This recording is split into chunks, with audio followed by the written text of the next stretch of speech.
मतदानासाठी खाजगी आस्थापनातील कामगारांना भरपगारी सुट्टी बंधनकारक।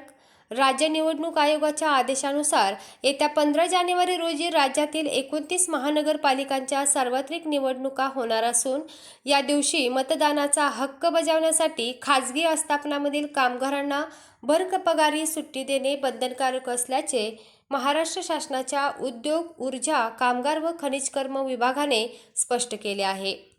शासनाच्या परिपत्रकानुसार उद्योग, ऊर्जा व कामगार विभागांतर्गत येणाऱ्या सर्व आस्थापना, कारखाने, दुकाने, निवासी हॉटेल्स, खाद्यगृहे, नाट्यगृहे, व्यापार व औद्योगिक उपक्रम, माहिती व तंत्रज्ञान कंपन्या, शॉपिंग सेंटर्स, मॉल्स, रिटेलर्स आदी ठिकाणी कार्यरत असलेल्या कामगार अधिकारी व कर्मचाऱ्यांना मतदानाच्या दिवशी भरपगारी सुट्टी देणे आवश्यक आहे।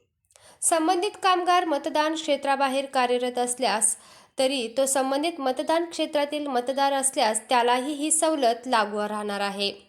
निवडणूक आयोगाच्या निर्देशानुसार सर्व आस्थापनाचे मालक, व्यवस्थापक यांनी या आदेशाची काटेकोर अंमलबजावणी करावी।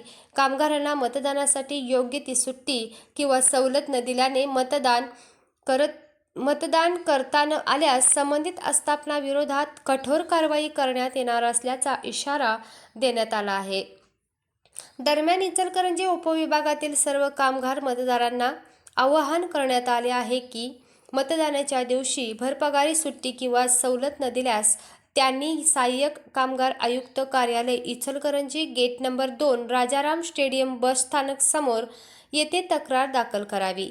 तक्रारीसाठी दूरध्वनी क्रमांक 0230 24 31 391 तसेच ईमेल ichalkaranji@gmail.com वर उपलब्ध असल्याची माहिती सहाय्यक कामगार आयुक्त जानकी भोईटे यांनी दिली आहे।